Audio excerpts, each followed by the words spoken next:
Hey guys, Gus69 from Metal Mind Brazil. This night I'm gonna do something out of my comfort zone because I accepted a challenge by Garage Geek. Check it out.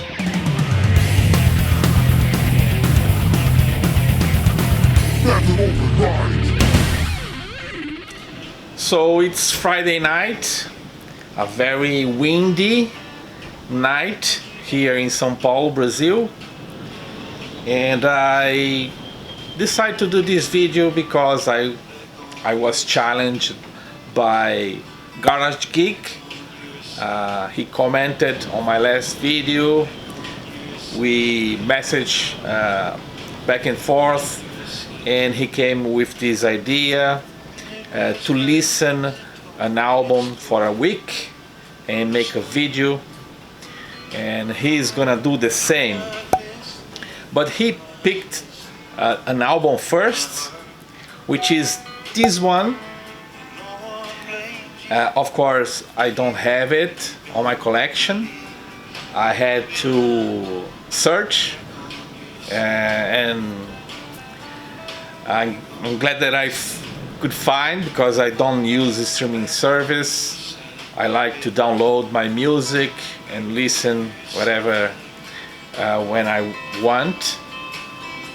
So I did that, and I have to say that I did know these artists because in the late 80s he got breakthrough hit single with the song Wicked Game, and I remember watching the video clip for that song on MTV, and a very sensual clip.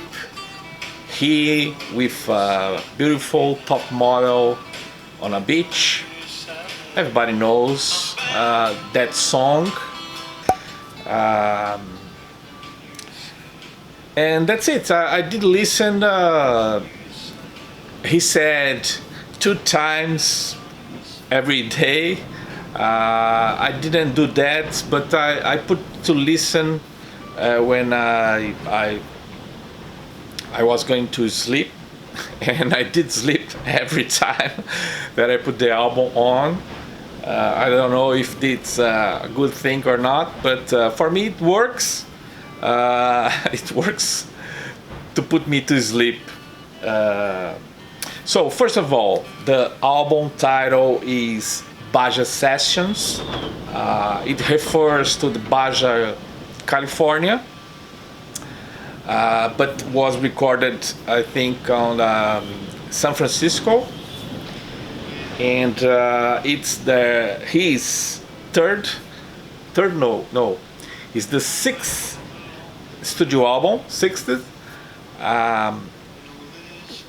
The 3rd album, studio album, was the one with that he gets very famous worldwide with the Wicked Game song. But after the early 90s, I moved to Portugal, and I remember that song being covered by Finnish gothic metal bands, which was my pick for him. So expect to be seeing a video response by Garage Geek. I'm curious to know his thoughts about that album that I sent to him.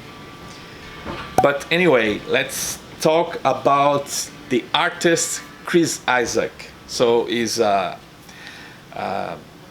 American pretty face.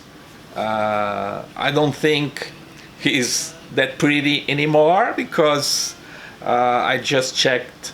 He's 66 years old now, which make me think that I'm getting old. Very old, because I remember him, his pretty face, young pretty face, like a James Dean kind of guy. Anyway, he got famous with that song, but also because David Lynch did some help picking some of his songs for the soundtrack of famous movies, David Lynch movies, such as Blue Velvet, and the other one is White at Heart, for instance. But he also did some acting on for Hollywood, and also in a David Lynch TV series, very famous one, Twin Peaks. Yes, he was. I didn't know. I watched the series, but I didn't know he has a cameo as a FBI special agent of sorts. Anyway, that's the guy. And now I'm gonna talk about the album. It was released in '96. It has 13 songs. I think 5 songs are re-recordings of songs from the previous albums. I think 3 from the debut album called Silverstone. Yes, Silverstone. And it also has, I think, 5 covers. And all the songs has like acoustic feel throughout the record. So it's very mellow, acoustic,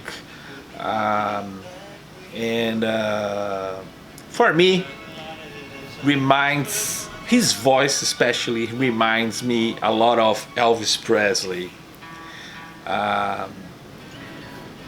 My mother was is a great fan of Elvis Presley. I think everybody from her generation loves Elvis Presley.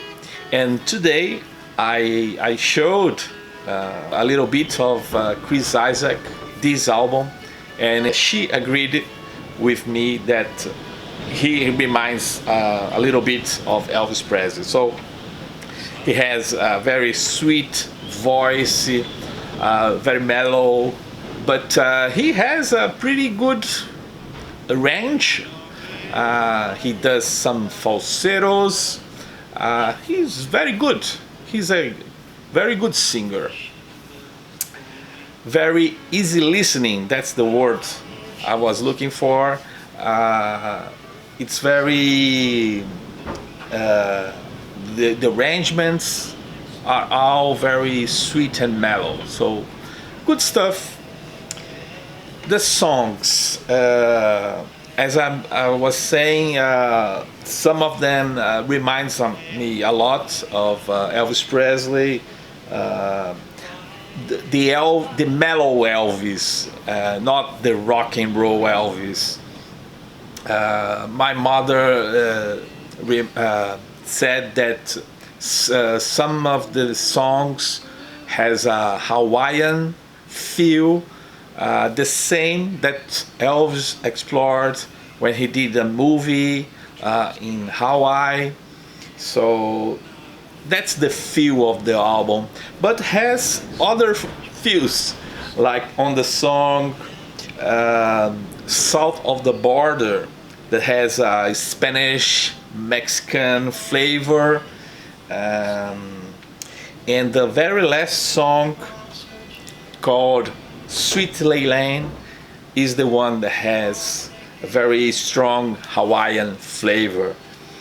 I liked some of the songs. Back on Your Side, I remember that melody is not strange to me. Only the Lonely, again. But this one is a cover by the original was from Roy Orbison, and it's the other very strong influence that he has on his songs. at least on this album. Well, in conclusion, I did enjoy the album, especially to put me to sleep. But I wouldn't buy to have a physical copy on my collection, mainly because I collect rock and metal, with a few exceptions. I do like some jazz, classical music, blues, even pop. I do like some artists, but I don't collect them. When it comes to collect music, I prefer rock, everything related to rock and beyond. So I was a rock drummer, so I like very much percussion, drums, and that's something that's lacking on this album. There are some drumming, but very on the background, very just to put on the mood of these very balladish type of songs, which, by the way, he always sing about love, about loss, heartbreaks, and things like that. So sometimes it's very sad, a little bit melancholic, with a couple exceptions which are a little mid-paced, but overall it's very mellow, very mellow. So that's it. That's my review of Baja Sessions by the artist Chris Isaac for Garage Geek. If you don't know his channel, please go check him out. He's very funny, very energetic. He loves comics, shows a lot of graphic novels. He talks about books, music, of course. He has a diverse taste in music, all kinds of, even rock and roll, heavy metal also, some he does like. So a pretty good person, very knowledgeable about the things that he likes.